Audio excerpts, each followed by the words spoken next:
আগামীকাল দিল্লিতে বিজ্ঞান ভবনে বিকেল ৩টার সময় আয়ুষ্মান ভারতের এগ্রিমেন্ট হচ্ছে। আজকে আপনাদের জন্য একটা দারুণ খুশির খবর আছে। আমাদের পশ্চিমবঙ্গে অবশেষে চালু হতে চলেছে কেন্দ্রের সেই বিখ্যাত ফ্রি চিকিৎসা প্রকল্প আয়ুষ্মান ভারত। আপনারা দেখলেন মুখ্যমন্ত্রী মাননীয় শুভেন্দু অধিকারী নিজে একটা বড় ঘোষণা করেছেন।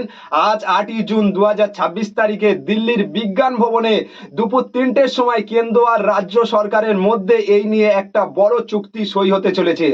এই কার্ড কারা পাবেন, কিভাবে আবেদন করবেন, আর আমাদের যে স্বাস্থ্যসাথী কার্ড আছে সেটা এখন কি হবে, এই সব কিছু একদম সহজ করে আজকের ভিডিওতে আমি আপনাদের বুঝিয়ে বলবো। একটুও না কেটে সমস্ত কিছু মন দিয়ে দেখুন। আপনারা দেখলেন মুখ্যমন্ত্রী মাননীয় শুভেন্দু অধিকারী পরিষ্কার বলে দিয়েছে যে আজকে দিল্লির বিজ্ঞান ভবনে এই প্রকল্পের এগ্রিমেন্ট বা চুক্তি হয়ে যাচ্ছে। এই প্রকল্পের খরচের 60% টাকা দেবে কেন্দ্র সরকার আর 40% টাকা দেবে রাজ্য সরকার। দুই সরকার মিলে এবার বাংলার এই কাজটা শুরু করতে চলেছে। এবারে জানা যাক বাংলার কত লোক এই কার্ড পাবেন আর কত টাকা ফ্রি চিকিৎসা মিলবে। আগামীকাল দিল্লিতে বিজ্ঞান ভবনে বিকেল ৩টার সময় আয়ুষ্মান ভারতের এগ্রিমেন্ট হচ্ছে।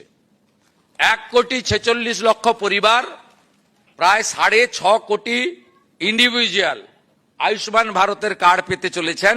৫ লাখ টাকা পর্যন্ত চিকিৎসা ফ্রি। মুখ্যমন্ত্রী যে হিসাব দিয়েছেন সেই অনুযায়ী প্রায় বাংলায় ১,৪৬,০০,০০০ পরিবার এই কার্ড পাবেন। আর যদি মানুষের হিসাব ধরি তবে রাজ্যে প্রায় ৬.৫ কোটি মানুষ এই সুবিধার ভিতর চলে আসবেন। এই কার্ড থাকলে আপনার পরিবারে যে কেউ বছরে ৫ লক্ষ টাকা পর্যন্ত হাসপাতালে একদম বিনামূল্যে চিকিৎসা করাতে পারবেন। তার মানে ডাক্তার দেখানো, দামি ওষুধ, বড় অপারেশন বা হাসপাতালে ভর্তি থাকার জন্য আপনাদের পকেট থেকে ১ টাকাও খরচ করতে হবে না, সব টাকাই সরকার দেবে। এখন আপনাদের মনে হতেই পারে আমাদের পরিবার কি এই কার্ড পাবে, এর জন্য কি করতে হবে? খুব সহজ করে বললে যারা গরিব ও মধ্যবিত্ত পরিবার তারা এই কার্ড আগেই পাবে। যাদের নাম কেন্দ্রের গরিব মানুষের তালিকায় আছে তারা তো পাবেই। এছাড়া যাদের কাছে ডিজিটাল রেশন কার্ড AAY এবং BPL কার্ড আছে তাদের নাম এই তালিকার ওপরের দিকে থাকবে। এই জুন মাস থেকে রাজ্য সরকার সবার নাম আরো তথ্য মিলিয়ে দেখার কাজ শুরু করে দিচ্ছে। আর আশা করা যাচ্ছে আগামী জুলাই মাস থেকে আপনাদের এলাকায় ক্যাম্প বা শিবির করে এই আয়ুষ্মান ভারত কার্ড বিলি করা শুরু হয়ে যাবে। এবারে আসি সবচেয়ে জরুরি কথায়, যা নিয়ে সবার মনে চিন্তা রয়েছে। আয়ুষ্মান ভারত এলে কি আমাদের স্বাস্থ্যসাথী কার্ড বন্ধ হয়ে যাবে? উত্তর হলো না, স্বাস্থ্যসাথী বন্ধ হচ্ছে না।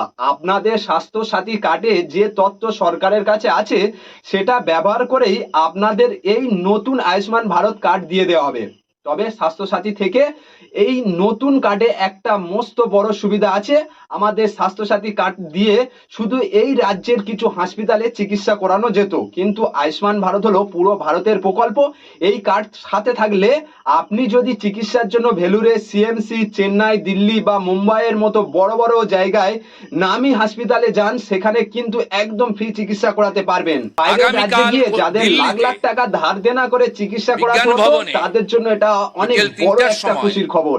এই পুরো বিষয়টা নিয়ে আপনার কি মনে হয় কমেন্ট করে আমাদেরকে অবশ্যই জানান। ভিডিওটি যদি আপনার ভালো লেগে থাকে তাহলে অবশ্যই একটি লাইক করবেন, আপনার বন্ধু ও পরিবারের সঙ্গে শেয়ার করবেন। আর এমন গুরুত্বপূর্ণ খবর, জনস্বার্থের প্রতিবেদন এবং বাংলার প্রতিদিনের আপডেট সবার আগে পেতে আমাদের পাশে থাকুন। সবাই ভালো থাকুন, সুস্থ থাকুন।